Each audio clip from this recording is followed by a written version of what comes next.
Welcome back to A Bite from the Money Sandwich, where we provide practical and easy to understand tips and ideas on how to manage your money better, so as to let you retire with comfort and on your own terms. More people become millionaires through property than through any other type of investment. It's why you need to gain the knowledge, use the experts, and understand what the wealthy have been teaching their children for generations about good debt and leveraging. So I'm pleased to say I'm joined by Rich Harvey, who is the CEO and founder of Property Buyer. He's going to help provide valuable insights when buying property, what to look out for, what the trends and pitfalls are, so you can be that much better prepared when buying your next property.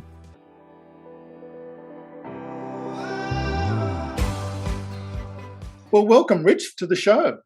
Great to be on the show, Mark. Pleasure. Okay, I think probably I'm just trying to think where we first met, and I was probably that Sky Property News show that was probably on one of the media outlets, and then we met also again at one of the property expos. I think you came along to meet me and heard one of my speeches there. Yes, that's right. And so I've heard you speak a number of times on property and where the trends are. So it'd be great just to get your insights today. But it's probably worthwhile. Well, how did you actually get into this? Has it always been property? Where did you first start? Well, for me, where did I first start? I mean, I started investing in property, 25, maybe 30 years ago. I worked in government for about 10 years as a principal economist. Actually did a background in environmental economics and did that for a while. And I started investing in property on the side while I was working there. And I really the goal for me was to just, make sustainable wealth and sustainable platform for my family. I basically wanted a situation that when I had kids, that my wife wouldn't have to feel compelled to go out to work. And I'd read a lot of books and a lot of study. And so I started to investigate this whole property investment idea as a way to create wealth. And I went to speak to a lot of financial planners and I went to a lot of events, but I couldn't find anyone that would really just give independent property advice. There's very, very few people around that gave that advice. So I kind of was self-taught in the early stages. And then I started buying investment properties and started teaching people at my workplace how to buy properties. And I remember the HR lady, she looked at my payslip one day. She said, "Rich, how do you pay no tax?" And I said, "Well, there's an old thing, the old section 221D, where you get the tax withholding variations." And I said, I'm able to claim my depreciation in advance. And they go, "Oh, that's clever. How do you do that?" So I was able to start teaching people and realize, gosh, there's a real niche in the market here to advise people. And I got a little bit frustrated in my job because it just wasn't, I was a bit sick of the politics and that sort of thing. So I ended up jumping out of that and starting my own buyer's agency. So that was actually just over 20 years ago. So 20 years ago, almost to the month. And just some things just never change. Like as you said, the 221D, I remember saying to people, just for your cash flow, rather than wait to the end of the year for your tax deduction, you can actually get that through your tax return on a weekly or fortnightly basis. So, and exactly. Still applicable. So actually one thing you did say, which I really liked, was the independence. And we've seen spruikers, property spruikers for 50 years, and they're out there and they're selling, as we've had this, the whole land package, the mortgage, they'll do everything.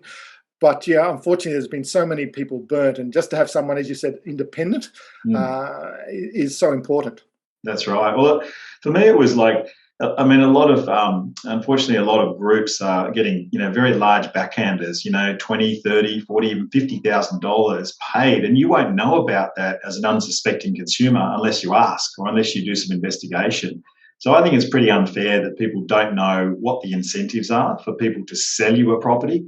And it didn't really sit right with me to be a selling agent. It just never sat right with me. I'm not going to sell something to someone that doesn't work for them. And I think a lot of those spruikers, they're a one size fits all. It's like, hey, you want wealth creation? That's your goal. That's a product. Well, buy my little overpriced unit here in Brisbane, or my house and land package in the 50 kilometres from town. And, unfortunately, those people that bought those properties, they stagnated for 8 to 10 years and have gone nowhere. And they're only now just starting to get their head above water. So I think you've got to be really careful to ask who you get advice from. Yeah. And I think what you said about that with those property packages, and you find those huge unit blocks that popped up where 90% were investors. And I presume that must be one of the things, your criteria to help people is that, well, how much of this is an investor unit, a block of units, or is there at least a lot of owner occupiers as well as a few investors? Yeah, well, that's a good point. When we're looking into a suburb, you don't really want to buy in a suburb that's got like 50% investor stock in that suburb. We like to buy in areas where there's a high percentage of owner occupiers, 70 or 80%, because it's those owner occupiers that help to stabilize the market. So if we ever do have a downturn, which we probably will have at some point, and then another upswing, during the downturns, the homeowners tend to hold on to their properties and don't panic sell, whereas it's the investors that will panic sell, and that will deplete the value of your own property. So, and also the owner occupiers tend to look after their properties a bit better. There's a bit more house proud, and the gardens are tidier, everything's cleaner, and a better demographic in those areas. So that's yet another reason to buy in higher percentage owner occupier areas. So actually, we probably jump right in. We have jumped right in. Probably actually would be worthwhile. What does actually a property advocate? You have your own property advocacy business, which is basically covers most of Australia. But what actually does a property advocate do? So a buyer's advocate or buyer's agent, Mark, is just someone who represents the buyer in the transaction. They're 100% independent. They only get fees from the buyer, and they're basically on the buyer's side to help them on the whole journey. So whether it's a home buyer, an investor, or commercial buyer, what we do is 7 things. We help them create what we call a property brief or a property strategy. We have a discussion, just like you would do with your financial planning clients. You understand their background, their backstory, what their goals and objectives are. So we have a discussion around that. And from that discussion, we create a strategy and create a brief.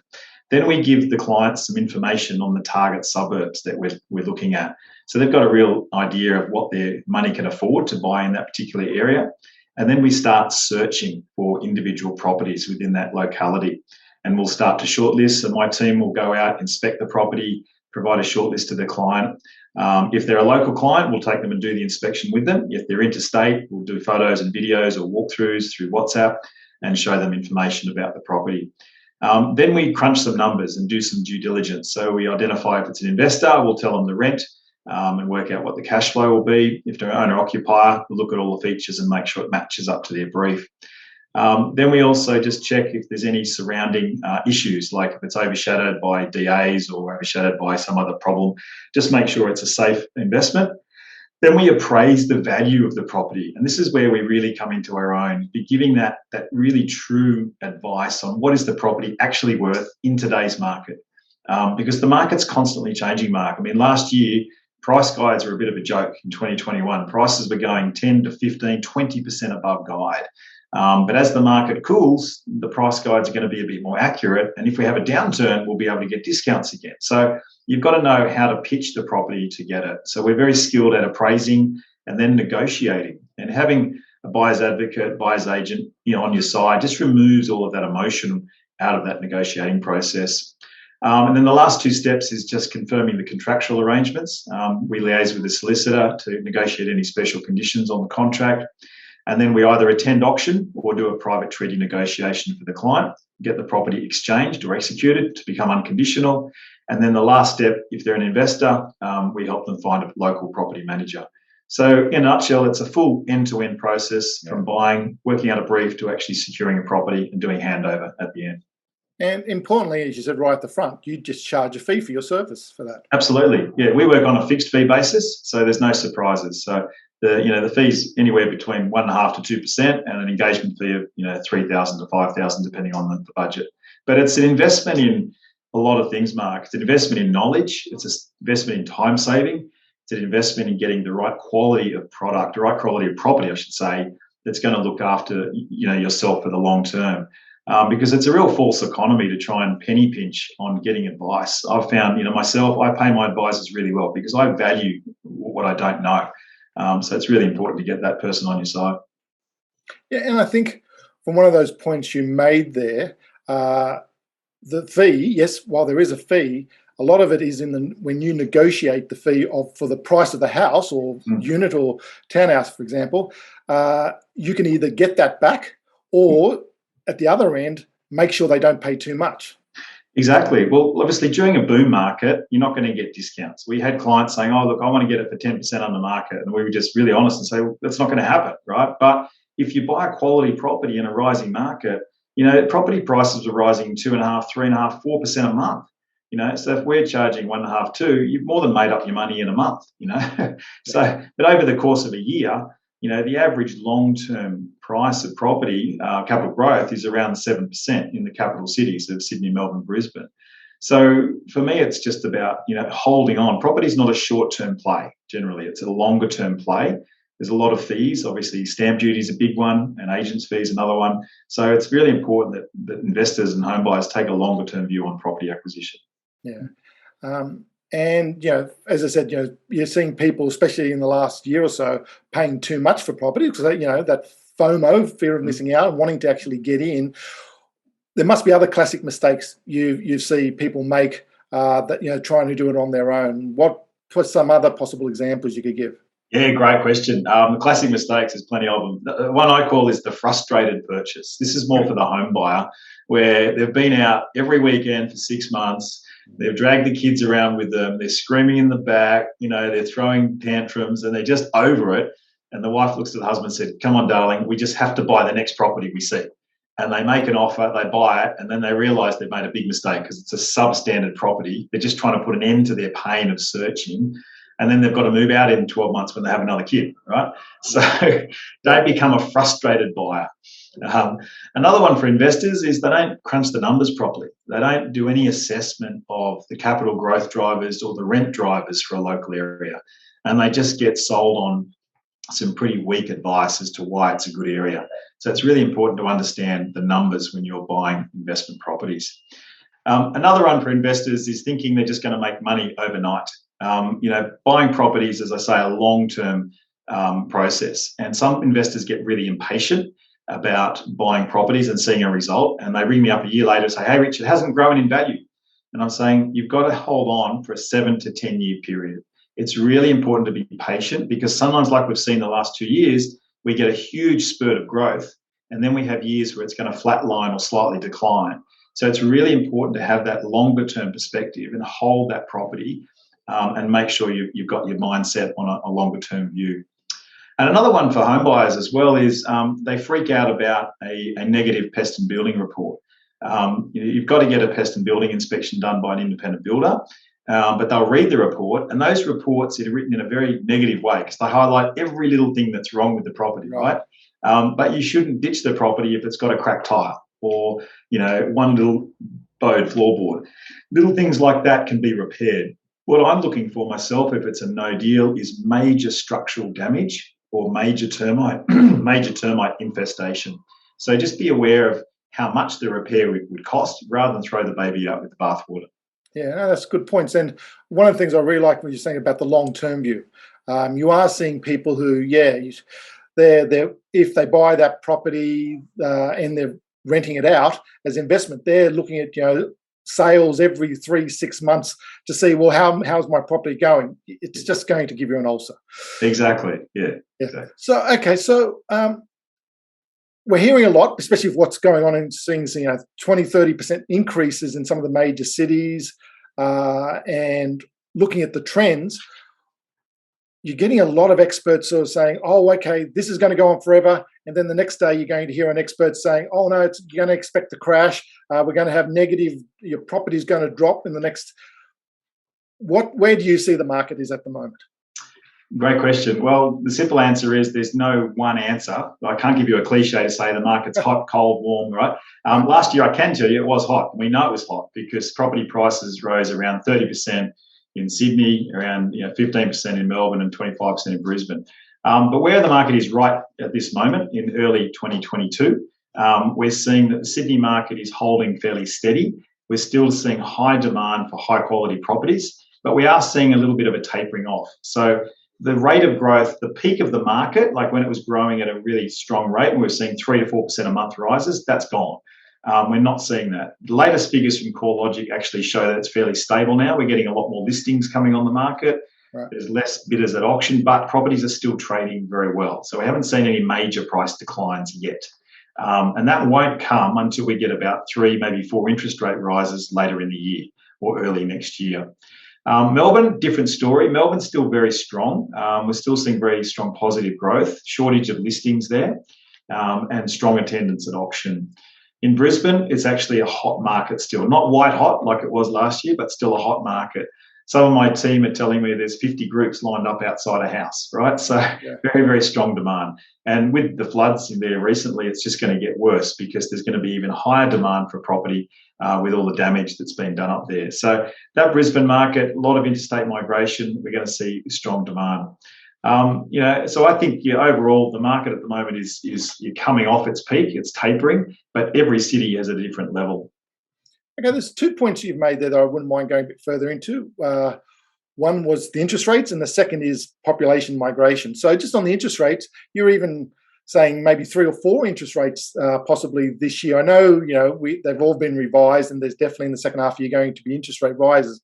But just so not to freak out people listening, we're not talking about, interest rates are going to double. We're not going to see 6, 8, 10% interest rates. Where do you see, or what have you heard? So, my view, I'm an economist by training as well. I think the new, what they call neutral cash rate, will probably be around about 1.25%. So we're currently sitting at 0.1%. I was tipping that we'd have a first rate rise in November, but I think it might be slightly earlier. It's just going to depend on what happens with wages and what happens with overall inflation. And the Reserve Bank, if you read their statement that just came out again yesterday, they've repeatedly said they're being patient and they won't move on rates until they can see both inflation and wages well above the range that they're comfortable with. So we're still in expansionary repair mode for the economy. And they've noticed also that they've noted that the property market is starting to cool. So that's good for them. So they don't have to do as much drawing back. So I think, we may get, 2, maybe 3 rate rises of 0.25 or 0.15 later in the year, and that will slow the market, but it's not the death knell for investors at all. It's just for me, I love it because it spells opportunity. More buyers sit on the bench, I've got more opportunity to buy well in that time. Yeah, and it's one of those things, when's a good time to buy? It's the same way, I believe, for shares and all that. At the end of the day, you've just got to be in the market and then give yourself a long-term view. So I presume, even though it might have been prior to the huge price rises last year to have gotten in before then, but now there's still going to be opportunities, as you just said, to be able to buy good quality properties. Yeah, I think if people are asking the question, when's a good time to buy? For me, the answer is quite simple, is when your circumstances allow you to buy. If you're buying or selling and buying in the same market, it doesn't really make much difference as a home buyer. As an investor, if you try to time your entry and exit into the market, it's like being an Olympic diver, as I say. You're trying to do a triple pike somersault, reverse tilt, and make sure there's no splash, right? Pretty hard to do, right? Yes. It's much better to buy when you've got borrowing capacity because people's circumstances and jobs can change very quickly. And if you've got borrowing capacity and they're good income, use it. A lot of people have what I call lazy equity sitting in their properties, and they've got income capacity and do nothing about it. I mean, you must see this every day of the week, Mark. People who've got the ability to create wealth and establish a financial future, but do nothing about it. So I guess coming back to your question, timing of the market, and again, just whatever the market conditions, if it is cooling or rising, you can still pay fair market value and do very, very well. I mean, I'm literally buying myself at the moment. So I don't have any fear about the market going backward. I'm still buying right now myself. Yeah, and it's one of the things we do teach our clients, or when we do coaching, is good debt versus bad debt. There's a lot of people and parents tell children, don't get into debt, don't get in over your head. And you just need to separate that bad debt, credit cards, easy money, against lifestyle assets, for example, clothes or such, whereas good debt, buying against good quality income producing assets which will grow over time, is great. You've got an asset there, you're using debt the way it should be used. And it is what, the Rich Dad, Poor Dad, Robert Kiyosaki, just goes on about this. It's what the wealthy teach their kids, generation after generation, how to use debt to buy good quality assets. Absolutely. And look, the point about you make about debt there, leverage. It's once I learned this principle of leverage, I bought 3 properties in my first year. Once someone showed me through a simple spreadsheet, how do you buy property safely? How do you leverage safely? Because you can leverage $1 5 times. I mean, the banks lend you 80% loan to value ratio, right? So I'd much rather use the bank's money than my own money and have, more opportunity, more exposure to an asset class that I know is going to grow and be sustainable in the long term. So leverage can be done very, very well. It's great. Yeah, and to the point that, it used to always be, oh, negative gearing, yet allow the government to provide you a tax deduction. Mm. But negative gearing was only if the rent didn't basically cover the interest on the loans. But what we're seeing is interest rates are all-time low, even if there is going to be some slight increases later in the year. Yeah. People are positively geared. The rent is actually covering the loan, which Exactly. is unheard of. Even in Sydney, I mean, if you've got a yield of 3% and you're borrowing at 2%, you've still got a 1% buffer to cover your costs and other things. I mean, obviously, a lot of the higher value properties, it's hard to get a good yield. Sure. But yeah, we're seeing incredible opportunities to buy positive cash flow all over the place and do that regularly for our clients. We can talk about this particular topic in the cash flow and the ability, especially for investing, but it's actually probably going to the other part of what you were talking about, which was property migration. Because not only moving, like that's one thing I've really learned from going to a lot of property seminars and research is you can nearly see when Sydney is too expensive and people are moving out, going to places like Brisbane, then you see that 4 or 5 year lag time when Brisbane is up, then you see Sydney basically booming again. But what we've really seen is now this whole rent vesting. I'm not going to be able to buy my own first home in Sydney anymore. And I've got a lifestyle I like in the city or something similar, but I'm going to rent, but invest elsewhere, whether that's in the country, whether it's in Brisbane or where it's somewhere else, or even have the sea change. So you must have seen those type of trends a lot the last couple of years. Oh, 100%, Mark. And we've helped dozens, hundreds of clients literally with that particular strategy. I know a lot of people that have divorced or separated, and so they've split the assets and they're having to start again, and they can't afford to buy in Sydney or Melbourne, so they're just simply going the rent vesting strategy. Also, a lot of younger people that can't afford to buy in the major Sydney or Melbourne markets. Again, rent vesting is a great strategy. So it just simply means that you rent near where you work and live and want to have a great social life and where you've got all your connections, and then you invest in an area that's going to provide long-term capital growth and good cash flow in the meantime. So it just means you've got a stake in the market. So rent vesting is a great strategy. And to your point about migration too, the other big trend we've seen that COVID really accelerated, it was already happening, but this exodus or flight to affordable lifestyle. A lot of people are moving to the Central Coast, to Newcastle, Sunshine Coast, Gold Coast, all those kind of coastal areas that are a couple of hours away from the major cities now, where they're still within striking distance, but they don't need to commute every day. It might be they only go to the city 1 or 2 days a week if required. Yes. So those coastal regions have really shot up, and that trend, I think, will continue.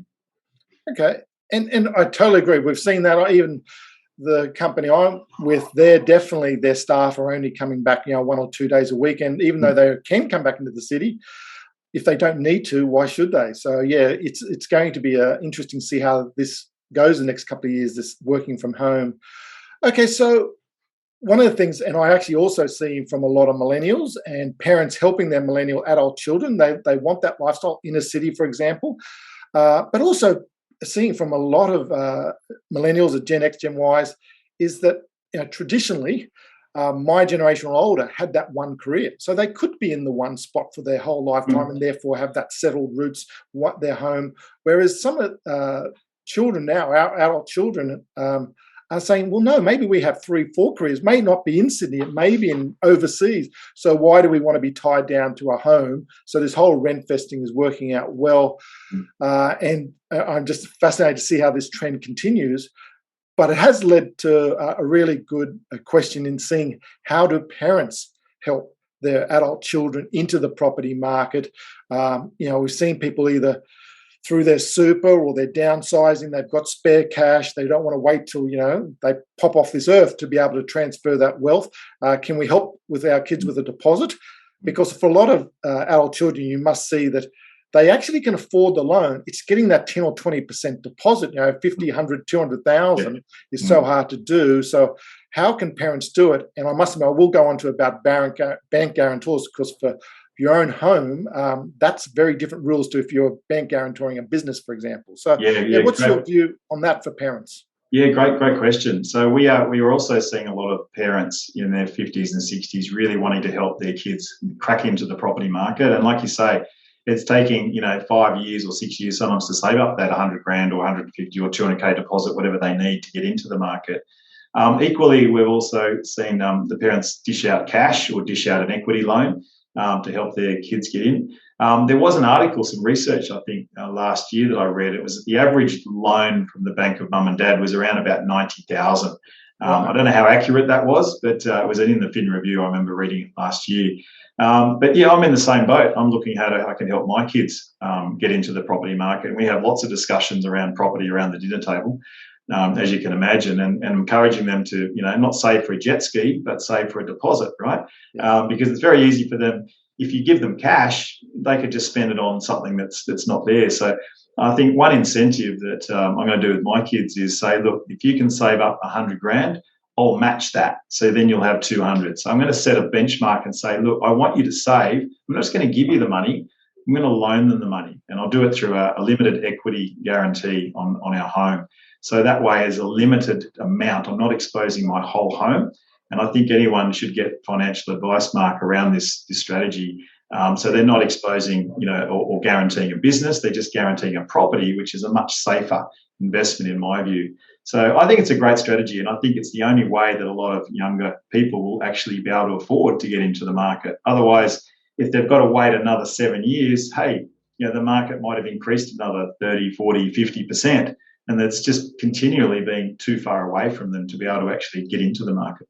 It's very hard to save that deposit, and when that property value is always moving away from you. And from what I heard, even for bank guarantors, if you're the parent, it's not like if it's a $500,000 loan and you're helping them with $100,000 that you're now bank guarantoring the whole $500,000.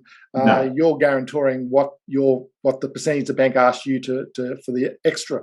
That's right. Yeah, and I think there's many ways to structure it. So just get both good financial advice from your planner like yourself or a broker. And the lender, but you can limit the amount of your exposure. So you can choose to actually loan that amount to your child. You might do it interest-free. You might charge them interest. You might do it as a living will. You might gift it to them at some point. But, they're going to end up with it eventually. So, but, you've got to decide what's the right incentive. But I'm very big on not so much a silver spoon approach, but creating incentives. It's a bit like for your staff. If you give people something too much, they get an entitlement mentality. So I think it's very important to be, structure it the right way so there's a good incentive to save and be smart with your money. Yeah, and I think exactly that entitlement mentality, one of the things we suggest, for example, is actually put this in paper. Get this in writing, put down the amount, put down a repayment. And as you said, it could be zero interest. It's whatever you want to do, but at least, put the signature to it, your commitment to this, rather than this is just, here's this gift, and, the child doesn't really ever expect to repay it. So, no, I think that's important. So one of the other things from parents is there any other thing you see that's sort of trending, or that's people you're seeing in the property market to help their kids, or any other thing that you'd see, the trends that you would like to comment on? Not so much I think with one thing I'd say about parents helping their kids is just to make sure if you're a first-time buyer or getting into the market, that you've really got realistic expectations. I think some parents and also some kids, if you've grown up in Mossman, you might have particular tastes, right? But you're not going to get the Taj Mahal in your first property, right? So just all I'd say is, don't expect to get the be-all and end-all property or forever home in your first property. You might have to pull up your sleeves and scrub down some walls and repaint, right? There might be some renos you've got to do. But the key thing is get a foot on the property ladder. Don't expect a beautiful, perfectly renovated property for $1 million. You've just got to be a bit humble about it and work out where you can afford to buy, and then go ahead and get into the market when you can. Really good point. One of the things actually I did realise when you said before was that having a specialist work out the possible way of doing this. I really like using mortgage brokers as well, because Absolutely. They're specialists. They're more strategists for your mortgage or your debt, rather than if you go to a bank, they'll have 5 different loans. You choose the one you want. Whereas I think that's probably becoming more and more important.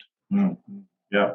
I think the other thing, sort of tip I'd give to Mark for anyone looking to buy a home or investment is just sit down and work out what it is that's going to work for your situation. Like if you're a home buyer, a lot of people don't know how to compromise. They think they've got to have the perfect home, and they just go spin their wheels endlessly every weekend. Yeah. And they might be looking for 12 months. And if you were looking for 12 months last year, the market might have got away from you and you might be completely priced out of a suburb. So there's certain essential and desirable criteria you've got to write down, work out, okay, what can't I compromise on? What can I compromise on? So, for me, if I've got my money, I want to get the best location, the best position I can with my property, and then add value to that property. So a lot of people turn their nose up at, sticky carpets or bad colours on the walls or old blinds. Don't worry about that stuff. That's just all cosmetic. Look beyond the cosmetic and look at the slope of the land, the aspect, distance to shops, to transport, the land size. All of those things are far more important than the actual building itself, which can be repaired or even knocked down and rebuilt at some point in the future.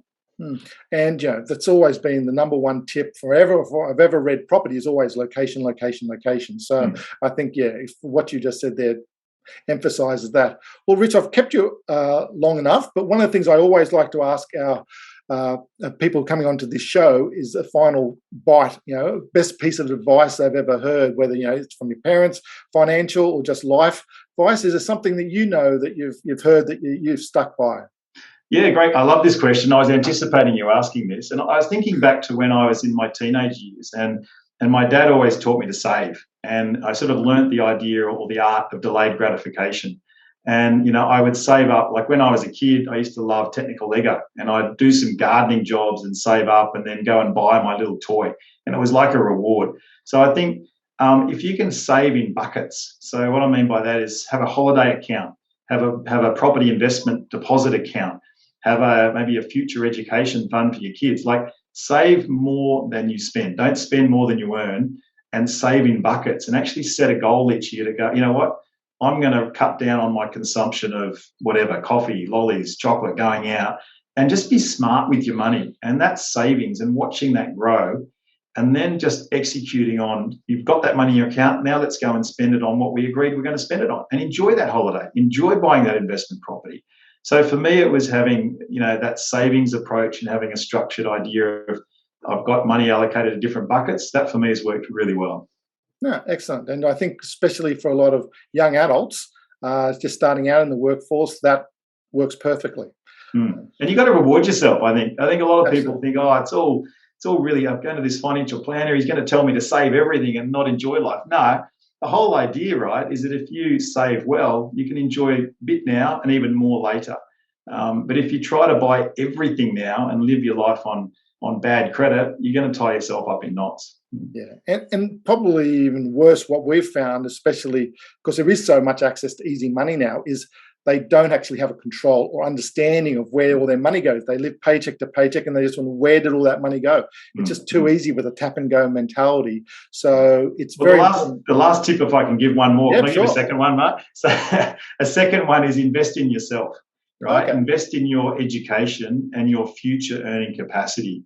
So for me, I did an economics degree, then I went back to uni and did a master's, and then I did a diploma of property.